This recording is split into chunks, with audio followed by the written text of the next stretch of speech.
akin pang naaalala.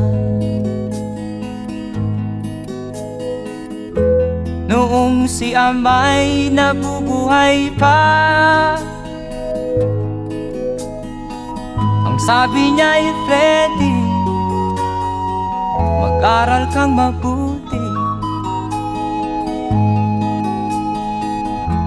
tulungan mo ang iyong sarili.